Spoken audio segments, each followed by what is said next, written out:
It's trade deadline week here on the Winning Plays podcast. Chris Forsberg, NBC Sports Boston, is aboard with myself, Brian Robb. And Chris, I never thought we were going to get to the point where it was totally unpredictable what was going to happen this week for the Celtics. Mhm. But lo and behold, they've won 12 of the last 16 games. Is that correct? I think so. 5 in a row. I'm going to go with whatever numbers you spit out. I know it's 5 in a row. That's all I got. It's definitely 5 in a row. It's a lot more on top of that in January against a lot of crappy teams, but whatever. Winning games is winning games right now. The Celtics are tied for the 6th seed as we record this on Monday afternoon with the Brooklyn Nets and the Toronto Raptors. They are incredibly 4.5 games out of the 1 seed in the East because everything is that jam-packed right now. So I'm going to leave it to you. Do you want to, just get into the trade stuff right away and figure out, parse through some of these rumors, see what we believe, see what we don't believe, and kind of go from there? Or do we want to start with the on-court stuff? Do we want to stay okay, we've talked a lot about buy-in here, but how much are we, what percentage are you actually buying into this performance over the last month? All right, look, we're going to start with the second part because I want to blast through it, and because the answer to stuff. Because if someone's watching this, they don't care about the on-court stuff. They just want to know if they're going to trade for some superstar. That's not going to happen. So let's but I will say this, and I'll just keep repeating a line that I've been sort of sticking to is, okay, yes, they're beating bad teams. That's obvious, but that's what good teams do. They beat bad teams, and they beat them decidedly, which the Celtics are doing. And the Celtics used to lose to bad teams. So now this isn't just incremental progress. This is like a revert to what you should be doing. And more than anything, my eyes tell me they're playing better. And, I take that for what it's worth. It certainly could just be the level of competition. But I think Marcus Smart has played just decidedly better. I think Robb Williams is figuring it out. Ime has made the right choices beyond the 8-man rotation, which I still don't understand. But more often than not, they're doing the right things. Put it this way, I last night against Orlando, if Jason Tatum had a clunker shooting the ball and they missed a billion threes, they lose by 20 earlier this season. Now they're winning by 20. And they might just have a defensive identity. They might, all these things that we used to fret about this team are seemingly coming together. Now, will that matter when they play a good team in a 7-game series? I don't know. But y'all know what the other thing? I don't care, because I'm just going to kind of lean into it and enjoy it, because this team has been miserable to watch for the better part of 2 years, and now they're actually fun. And so I'm just going to lean into it and see where it takes me. I mean, we got Peyton Pritchard left-handed jams out there. We have Jaylen Brown, top 5 dunk of the year candidates, on Mo Bamba going down. I mean, it is. Mm-hmm. It's been a long time. To your point, that the Celtics have been an enjoyable watch, and that's what they've been pretty much since Smart's comeback. I mean, they made some strides. Obviously, they won some games during that stretch he was away, but there was also some, you had the Portland collapse in there, and you had some ugly losses there. But so now, are you in? B-Rob, I need to know: are you in or are you out? I can't be in. I can't be all the way in right now. I'm really hanging off the fence right now. I'm ready to dip my toe in the water. Mm-hmm. Because to be honest, I mean, let's start with. We have to start with Smart, because I think this is where, because I think he more than anyone else factors into what happens on Thursday here in terms of are you taking the bait if you're the front office right now? Because he has taken 11 shots or less in all of his games during this 6-1 run, 7-1 run since he's been back. And that sustained stretch of playing his role, I don't think has this happened in his career period. Maybe during the Kyrie years, but nothing like this where it's the buy-in seems to be there. You're not even. I can't even remember one time being oh, that wasn't that was a heat check by a Smart, or oh, that maybe he should have made the extra pass there. No, it's been you look at the box for last night. He took 2 shots, and that was great. That's, and then the plus minus everything is falling in line of it. So you hear about all these teams right now that want Smart. The Wolves, obviously, the rumors there. The Hawks, the rumors have been there forever. His value obviously should be at easily the highest it's been in a year or two. But now, if you're Brad Stevens and the rest of the front office, they'll be okay, have we cracked the code here? Has Ime Udoka figured out this is the guy that we want? Ooh.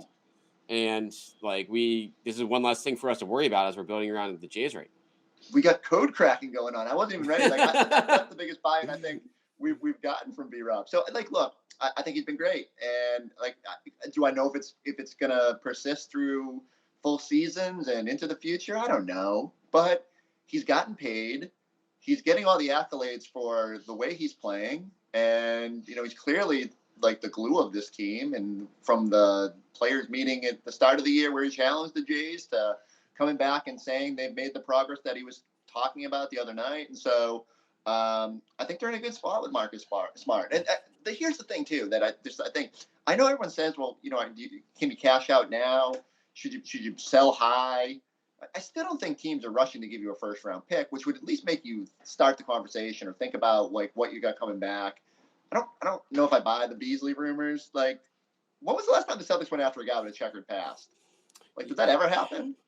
I mean, Mook kind of had one. I mean, they traded for him. He had trial upcoming. Like waving guns or something. So yeah. I'm just saying, I get what that's probably like the prototype of a guy they might like, and maybe someone makes a call about that. And when you're talking about players you like, it might come up. But I don't know. I don't think you're. I'll put it this way: I would not trade Marcus Smart for Malik Beasley right now. So that's what about Beasley? Like the supposed ask there, and I forget. I think this is I think Darren Wolfson or something like this in Minnesota had this rumor, he's pretty solid on Minnesota stuff. So when he talks about Wolves stuff, like that's definitely worth paying attention. And he's been on the case of the Wolves wanting Smart a lot. And so the Celtics ask there is Beasley and a first, or Beasley and McDaniels. And I do it. Like, I mean, if you're going to get a good player and a first round pick, or at least a player that you can, that could be a good starter for you, then you have to do that for the Celtics. But I think that where their heads at right now with that is like, yeah, you have to, you set a realistic high bar asking price, but you stick to that with Smart, with the way he's playing right now. Yeah, and even if you set the bar until they come to you and force the issue and say, yeah, okay, well, we're willing to go there, you don't have to make a decision. And so I just think there's going to be opportunities in the offseason as well if they just get to a point where they're like, okay, it worked for 12 games, but it didn't work for 40. And so I don't think you need to make a decision right now. And I don't think that deal I think obviously that deal probably is a step back this year, and maybe it's a step forward in the future in terms of having assets and all that. But like, what's your point guard situation if you move Smart? You're keeping Schroder and you're rolling with him. I mean, good luck with that. It's a Schroder plan. So, it's a re-sign Schroder for cheap plan. I mean, I can't rule it out. In fact, I just wrote like a 2,000-word mailbag about Schroder's future, and which I've just kind of tied myself in a knot, and then ultimately reason that they still need to trade him. But I do think, I mean, they have avenues, but I do think the inspired play, especially when you look at the stupid numbers that the core four are putting up, and even with the limitations of Al Horford in the starting lineup, they've been exceptional. So I don't know. Like, I just kind of want them to go into it. And I will say this: I understand there's probably different perspectives in the Celtics front office about what they'd like to do. And there was certainly a point this year where, very much like me, after that Knicks loss, I was like, just go backwards. Go get the lottery pick, trade players. I just don't think they're there right now. And I keep going back to Brad Stevens has never gone that route. Ime Udoka clearly doesn't want to go that route and wants to win games, and leaning on an 8-man core in the middle of a 82-game season. So I kind of just think, like, when it all adds up, I just can't see Brad Stevens going to Ime and saying, we're going to take away one of your core 8 players. We're going to make this defense worse, and you don't really have a point guard for the long-term future. But we'll figure that stuff out. So I think it's more likely than not Smart is here through the deadline. But it's certainly something, like, all these things, like, I really think it's going to be a relatively quiet deadline. And yet, like, they have to give hard consideration to a lot of what will bubble up, and especially if teams become more willing and more desperate as Thursday approaches. Right, because you have a bunch of veterans that can help these teams, whether it's Smart, whether it's Richardson, whether it's Schroder to a much lesser degree. And you have to think about, hey, if we, can get aggressive, and that trade helps us get the guy in the door this year to be that we think is a good, third or fourth option around the Jays, and like getting, waiting to the offseason for that. I'm not sure what they've done in the last month is enough reason to put them off that, because, I mean, honestly, what is the ceiling right now for this group? Is what, like, conference finals still? Like, if the right way. I was going to say, like, if everything breaks right, you're probably like a competitive second round series. But, part of the reason I can't talk myself into many moves is that I don't know if the trajectory changes much with any minor move. Like, I even think, like, okay, if you trade Schroder, you get probably a little bit worse, but at least you're developing Pritchard and figuring that out. And I don't think it changes. Like, you're still maybe win can be really competitive in a first round series and then see what happens from there. If you win, like, maybe get and push a team in round 2. But yeah, I don't know if any of this really changes anything up too much. But I do think Marcus Smart, like, trading Marcus Smart leaves you like with a lot more questions than answers going into the summer. And so I'd like them to feel really definitive about what they want to do at that position. And if they're sitting there now and they're like, yeah, this has been a great stretch, but he's just not our guy for the long term, then yeah, like, you got to weigh it heavier about making a move. But I think this stretch has just caused everyone to sort of go, oh, wow, can this be the guy? And, that's an okay thing to feel. One guy that really hasn't come up lately that also, like, I think he's much likelier to stay because of the situation, but bears watching too is Al Horford. And this is someone we've talked about it as far back as December, I feel like, on our pods. But you look at, what's going well with this team. There's no question he has had a integral role, but at the same time, if you have any opportunity to get off that contract right now, you kind of have to do it, right? Like, even though 100%. things are fine, feel like it's hard from people I talk to. It's like there doesn't seem to be a taker out there in terms of just the money involved, but you wonder if something like that happened, like how the locker room and everyone would respond if it was like, hey, we had a chance to get off Al. I know we were wrong, but sorry guys, like, this is just the name of the story right now. Well, what would happen is Grant Williams would go into the starting lineup, and then they'd have like 125 offensive rating, and everyone would be like, oh, maybe we should have done this earlier. Like, look, I don't want to diminish what Al's done. I think he's been really important and kind of turned back the clock at times this weekend, had some post moves against Orlando where I was like, oh, a little old school Atlanta Al bully ball going on. But like, long term, it's just, we knew this when they got him. That you hoped he would find a little rejuvenation, that it would be good for the Jays early on. But after the season, it's either, you have 3 options. You're either getting to the offseason, using them as trade for the next big piece by bundling, picks or whatever else you accumulate, and using his salary to bring in someone more glitzy, or you're stomaching the money loss, which I don't see happening, or trying to move off of that. And I can't see Al coming back and being like lingering in uncertainty. Like, he's going to want to know, am I coming back, or are you cutting me? You're not cutting me mid-season, are you? Like, it's just they've got to make those decisions so that and I do think I just, the hard part is just as you said. I scout, I like look around at every team, and I'm going, who's taking them, and like what salary are you taking back, and it just gets really complicated. Now, certainly, if something materialized, if Golden State called you and said, hey, look, we need a veteran forward to just kind of give us one more piece, you think about it. But I just don't know if I see the deal out there. I made a list for us. Just like I have a list of, like, cause I this is an exercise. No, I mean, because it is. It's like, okay, if, like, where could he possibly go here? Like, what money could possibly match up here for Al? All right, give me a list. I mean, there's no, yes, like, the like, I guess here's like one semi-intriguing, like, Toronto, Dragic expiring contract, like $20 million there. You could get there if Toronto is getting serious and like doing one nothing, but they're so young, you'd be like, are they going to be interested in a 35-year-old Al Horford for nothing at that money? Like, still probably not. If the Celtics sweeten the deal with, like, I don't know what you'd sweeten the deal here for an Easter, like, but that's honestly like one of the few spots where they need a center and they have to have a contract to move that could conceivably match. But I just don't see. I think he's just too old for that group. It's so weird too, because now Celtics and Toronto are sort of intertwined, right? Like, yeah, they're tied. They're fighting for that. They're probably going to be the 2 teams if the Nets continue to downward spiral to compete for that 6th spot. Do you want to make that team a little bit better? I mean, again, I just sat here and said how the Celtics would be a better starting lineup if they didn't have Al in there. But I will admit, like, that starting group with Al has been fantastic, and because they're staggering the bigs, it's worked. But I do worry, like, you send them north, and Nick Nurse figures out like how to play them 20 minutes a game, and they get a little bit better.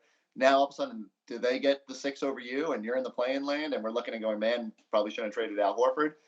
Dragic is obviously intriguing, depending on what happens with your backup point guard spot, but what's the long-term play there too, besides getting off that money, and so I don't know. But I like where your head's at. I like that you're trying. All right, so I'm gonna say that's a no though. What's option number 2? I mean, option number 2 is Gordon Hayward, which is a joke, but the contracts do match up there. They need a center.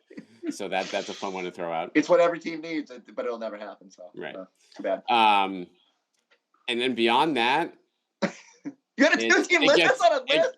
I got more. So the Clippers have like Covington now. You got like Luke Kennard, Mook. You have enough like $15 million guys there where you could conceivably. And we know Ballmer is willing to take on money for upgrades because he just took like. Aren't those players better than Al Horford? Well, yeah, no, I'm saying you have to. This is stuff the Celtics would have to add stuff to Horford to the deal. I get you. But this is just to get off his money next year and have a guy that's not going to be 36 years old taking up $26 million.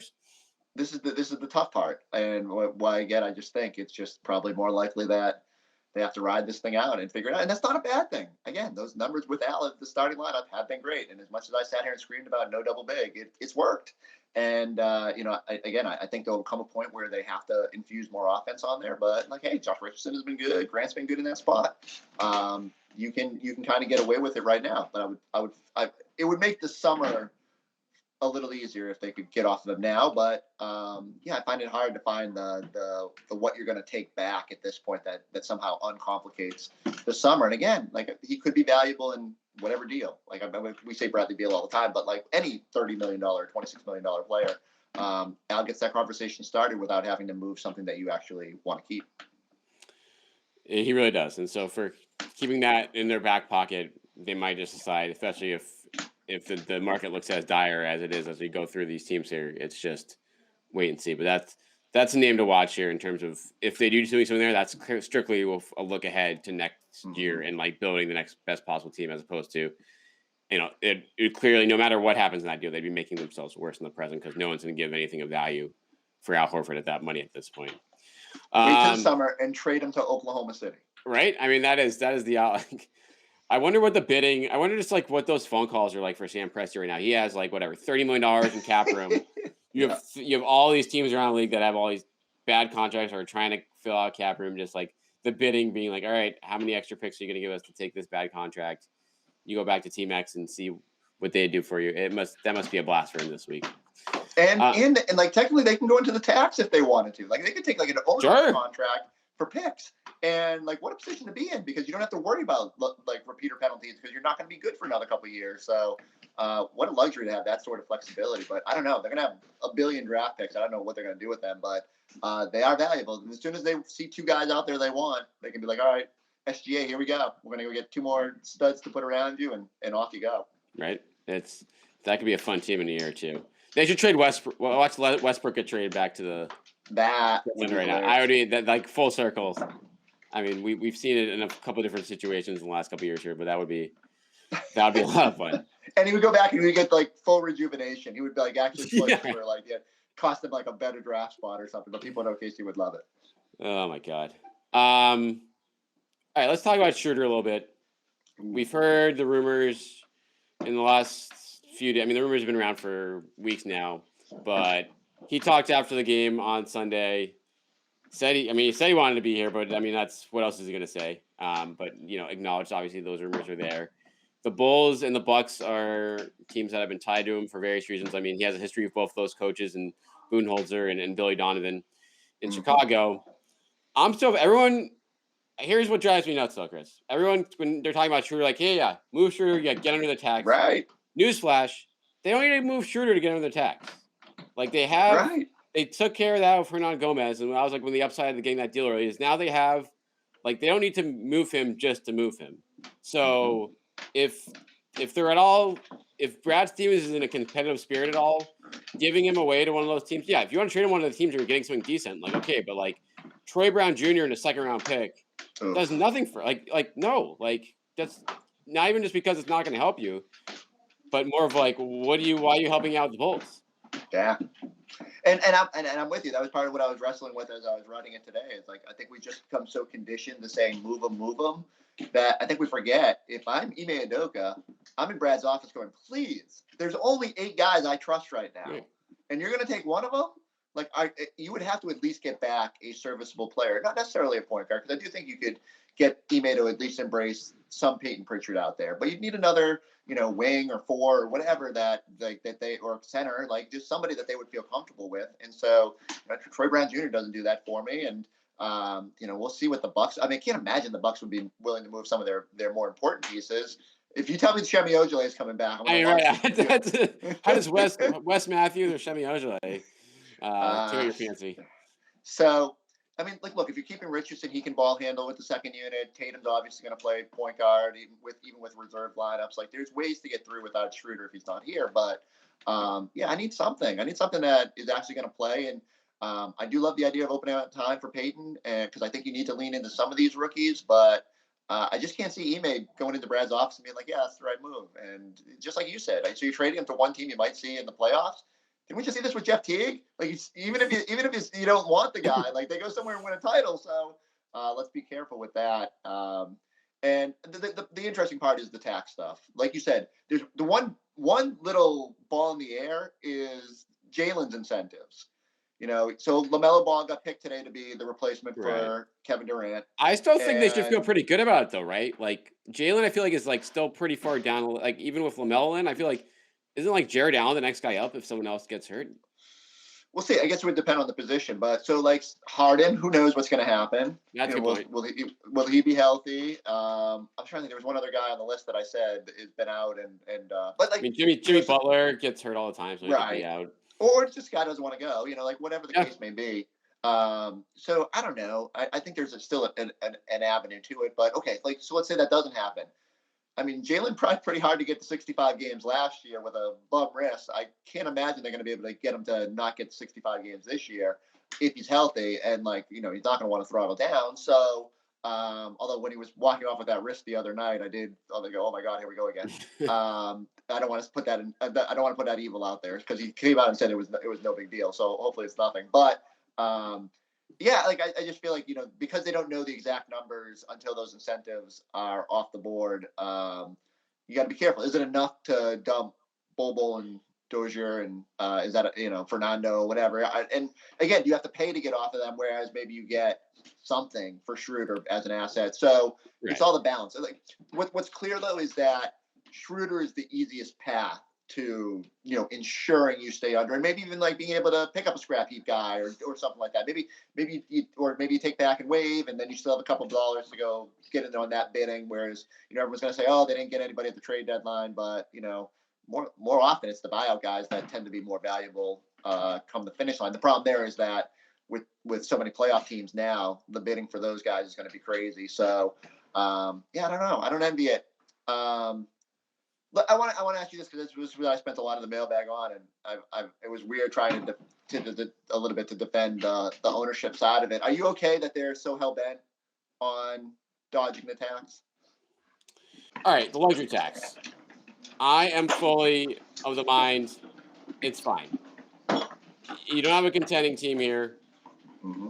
Assuming that they get this big payout of $10, $50 million from these other tax teams, and you put that into next year's team, right? That should be fine.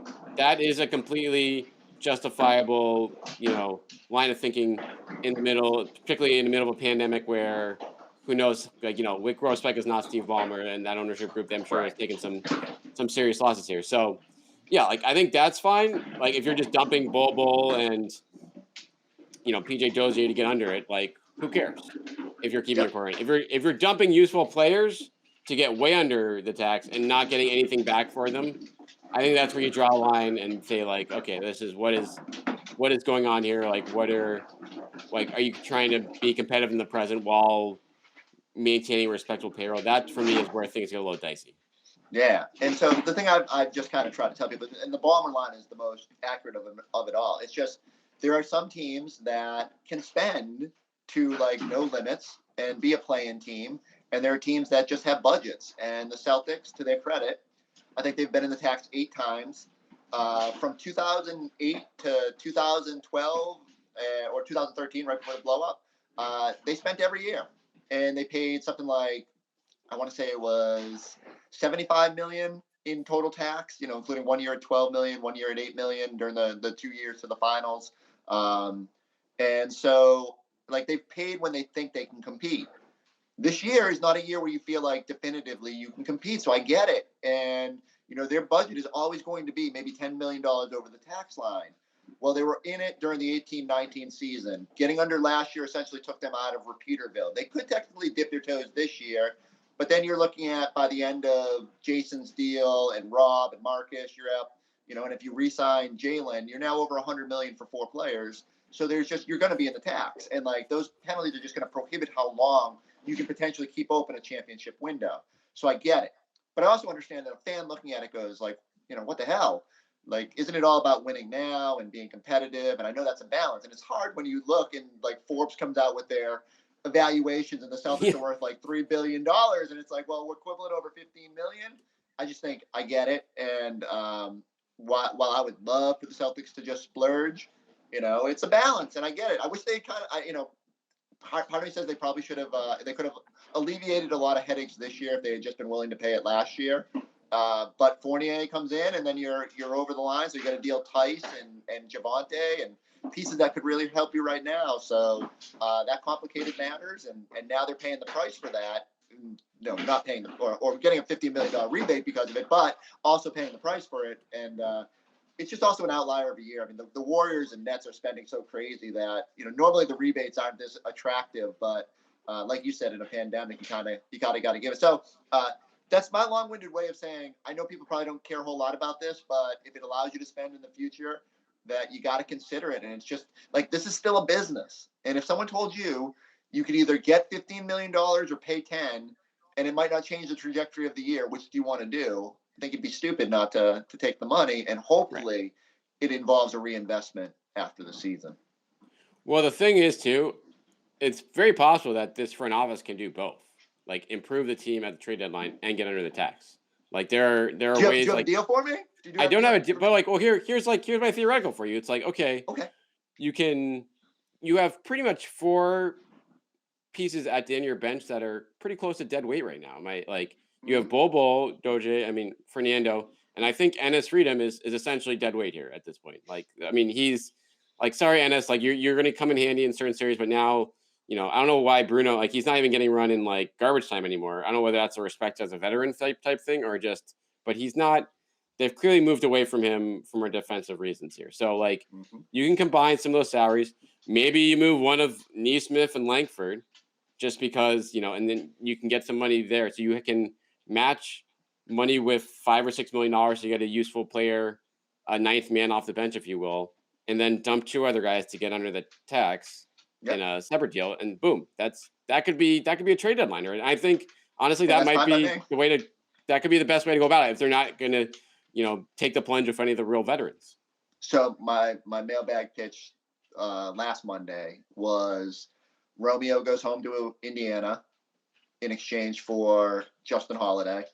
And like, I said this, that Indy would probably have to throw in a 2nd round pick just because you're giving up a lottery guy who's, obviously 8 years younger and has a bit more upside. Yep. And that's hard. But they're not going to develop Romeo at this point, or unless they clear out other young guys. Like some of the young group has to go. So why not try to parlay that into people that can help you now, and don't encumber deep into the future. So you're already going to pay Romeo $5 million next year. Well, if you're just not going to play him, get a guy who will figure into Ime's 9-man rotation, 8-man rotation, and provides the shooting that you so desperately need, or at least gives you the flexibility to make other moves. And try that. Then Danger Card came out with an even better one where he essentially made it a 3-teamer where it has Holiday coming back, but you send Schroder to Chicago. Indy gets some stuff. You get I think a 2nd round pick in return as well, or send out a 2nd round pick, which is fine again if you get under the tax and get a player. And he had Neesmith in there instead of Romeo. Either one like works for me in terms of doing. I wondered. I'd call Phoenix again and say, can Schroder help you at all? And see where they're at with Jalen Smith, but again, I don't know if they might just be in need of in case of emergency depth if there's an issue with Ayton or anybody on that roster. So, but yeah, there's minor moves that can help this team. And as I think we said it on last time on the Winning Players Pod, was I'm fearful that you just keep waiting on these young guys, and then like Romeo next year, final year, $5 million, you got to decide: are you paying him his next deal? or are you trading him? Nope. If you're trading him, he has no value because he's just an expiring at that point that someone else doesn't want to pay. So I think they just gotta kind of do it. And plus, I think it makes it easier on eBay. Then you don't have idiots like me on TV screaming, "Play the kids," and then watching them get absolutely stomped in Detroit and wondering if I should keep my mouth shut more and just hey, good end of the Magic game. Good bounce back in garbage time for that group last night. We can say that. I mean, it is. I think consolidation has to be the start of the name of the game here. Whether it is the veterans, if you're not doing anything with the veterans, okay, then time to start consolidating the young guys and make some choices a year too early as opposed to a year too late with them. Because, like you said, if you keep going down the line, then not only you're just dancing around on the fence with these guys until they keep losing value and eventually walk away for nothing, and probably won't want to stay because they haven't had a chance to play for 3 or 4 years. At that point, you're not going to want to pay them. So that's you make some decisions now, especially if they're not going to play. Find some teams that may want them, and then see what you can do there. Like take the loss, but at least it's better than nothing. Okay, yeah, that's where I'm at. I think you've nailed it. Is there any sneaky trades out there that the Kings have got to do something, right? You'd think so. Yeah. What's your Harrison Barnes like? Are you in on making a big? That's not a big splash, but like a guy that would be a clear 4th starter, and would have would certainly raise a ceiling for the present. The question is, in that instance, have Robb and Marcus shown you enough in the past 2 weeks, or really the totality of the season, but especially the last couple of weeks as they start to play better, to encourage you to make a move where you'd add that sort of player, but sort of wave the white flag on a big splash this offseason? In that instance, you're probably trading Al. But, okay, you get Buddy Hield or you get Harrison Barnes or whatever. Is that enough of a piece that it's okay to, you're just essentially saying, well, we're not doing the Bradley Beal thing. That's not going to happen. Maybe that gets easier if Bradley Beal gets moved before this and, he's going to be long-term wherever he goes or whatever. I don't know. That's tougher for me. I was very, very high on Harrison Barnes last year. I thought he was the piece that they sort of needed.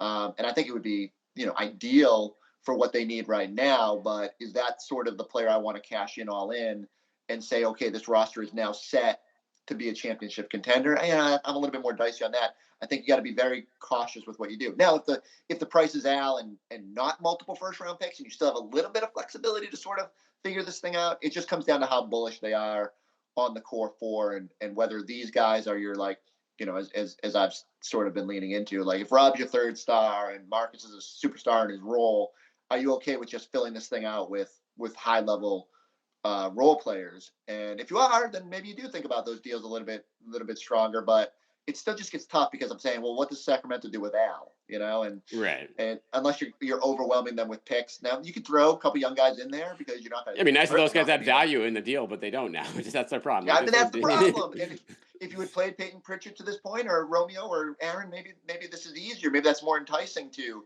Sacramento. I still relent that. Sacramento should be thankful for any young guy they can potentially get. And that's why if I'm the Pacers, even with all this Sabonis noise, I'm go get me a Romeo Langford and just see what happens. Put him on a team that at least prioritizes player development, and maybe it'll happen. And give him minutes. If not, send him to G League. At least get him. I don't know. That's a whole other rant. But we can yell about that after the trade deadline. But yeah, I keep trying to find a sneaky, off the radar sort of move, involving a tanking team, and it's difficult, at least without really essentially leaning into that guy is all you're doing from here on out. For sure, and I don't think they're ready to take that plunge on a fringe guy like that. A star role, because it shuts some doors for them that I don't think they'd be ready to close at this point. Knowing, I think they probably want the full body of work here, have a view of this season with, if everyone can make it healthy through the season, then they're probably in a better position to answer some of those questions. But you do want, Jackie Mack, you were on this earlier too, floated Grant Williams out there as so when you look at, you wonder what can Grant Williams and a 1st-round pick from the Celtics, can that get you, close to some, and obviously some matching salary, can that get you something that could be a long-term fit right now? You wonder if a deal like that could be in place somewhere. But I would think a move like that would come in connection with a bunch of moves. Could it get you a Grant Williams? Right. sometimes the mystery box isn't as good as you think it is. I think Grant's been really good, and I know he has his limitation. I know he has nights where he's just not very good, but that's like a lot of young players, and so like I can't sit here and scream about not playing young guys and then not embrace the development. Like Grant's been really good defensively, moving his feet. Like people keep trying to drive on him, and he just keeps stonewalling them. He's been knocking down threes. It's so funny because you talk about this was the other problem I was running into. I was trying to make minor moves. I was like, all right, what if they call Portland as they kind of overhaul and they ask about Ben McLemore? Like, good corner 3-point shooter, stinks on defense, but at least you get a shooter. And I'm like, is he going to win time over the Grants of the world? Or really, in my mind, I say, would you rather just put Romeo in that spot and see if it works? And so, I just keep coming back to, like, I don't think it improves you enough in order to sacrifice any sort of asset to do it. So that's why I don't envy the position Brad Stevens is in. There's tough choices to make here. And I just don't know if there's anything that necessarily changes the trajectory immediately or at least without encumbering the future. And that's why I think it'll, they always, they'll do something. They clearly got to do something to get below the tax, but how many total trades? How many total trades? What's your? So I think I told you last time you. Yeah, are you sticking to your guns? You're sticking your guns on one. Schroder. I do think it's two because right after we signed off, I was like, that wasn't the right answer. It's two trades. One involves Dennis, and one is either salary dumping the other three guys you mentioned at the end of the bench, Bobo, Dozier, or we don't talk about Bruno. But otherwise, it's I just don't think it's going to be big splashy moves. I think you're going to hear other contenders go out and get names that and you're going to be like, why aren't the Celtics doing that? But I don't know if any will make sense. And we already saw that people were mad about the whole Norm Powell situation, them getting him for so cheap. But again, it's just a different situation out there with what they can spend, and just the reality. 3 trades. I'm going 3 trades. 3 trades. And 2 will be salary dumps, but they have a lot of different guys they can salary dump, and you might not be able to send 2 guys to the same spot. So I think they're going to 1 real trade, 2 fake trades / salary dump trades. I can't wait for top 55 protected second round picks. Oh my God! Just get ready. Everywhere. Pick swaps, the draft rights to Dino Raja out the door. It's going to be who's. Did they renounce? They had probably to renounce everyone after they lost the the cap room. I can't believe I can't pull the name right now. Mike Zarin is going to yell at me because we used to joke about it for ages. But there was one guy who was the longest, that they just wouldn't rescind, and then they finally had to get cap space, and it broke my heart that it happened. And it's my mind is now so cluttered from the Kyrie era that I can't even pull the name, and I'm dry. I mean, it's a long time ago now. We were a few years out here. It's been a goodbye for a little while, but it should be fun. We'll be along for ride. Make sure you're checking out Chris Forsberg. There's a trade deadline special this week, correct? Yes, Thursday. Hopefully they wait to make all trades until Thursday. Otherwise, we're going to be like, we'll have talked about them all on Wednesday, and then we'll be there like, so there's still only those trades right now. Bruno Fernando is still going to Oklahoma City. How do we feel about this? But hopefully they wait and make all their trades Thursday afternoon so that you can check in. No post up this week. We're gonna do a trade deadline special. Very exciting. And a new Celtics Talk podcast that night. So be ready. Boom. Big Thursday on NBC Sports Boston. I feel like Brad seems very prompt. Like, I feel like he's not going to wait till the last minute. I feel like he's going to want to get his work in, earlier in the day on Thursday, do the legwork, and then he can, relax with some, like, ginger ale or something like that. The anti-Danny doesn't want to, like, Well, look at last year. Look what happened. Like, last year's they waited to the last second. It was an absolute disaster. So you're not going to go down that road again. Brad, if you happen to stumble into the Winning Plays podcast and you're scrubbing to find some valuable content, I hope the last 30 seconds is what you watch. Where B-Rob remind you, do your business early. Do not lose a Javonte Green over the fact that you said, "Oh man, we actually acquired Evan Fournier. Now we need to salary dump." It's also easier for us to just respond to stuff earlier. It's just nicer. So just do us a favor. That way, you guys have content for the whole 2-hour special. You don't have to be reacting in real time, and we have a couple of extra hours to write. So again, NBC Sports Boston, check that out Thursday afternoon at 1, and then Celtics Talk podcast you'll listen to as always, and you'll find me at Mass Live, and you can again follow, rate, review, subscribe. Winning Place Pod. We'll have reaction to everything as it goes down later this week as well. But Chris, thanks for coming on, making the final predictions on the record, and we'll see who's buying who a beer once the deadline is done. Make sure you burn this tape if we were totally wrong. Right. Done. All right. Thanks, guys.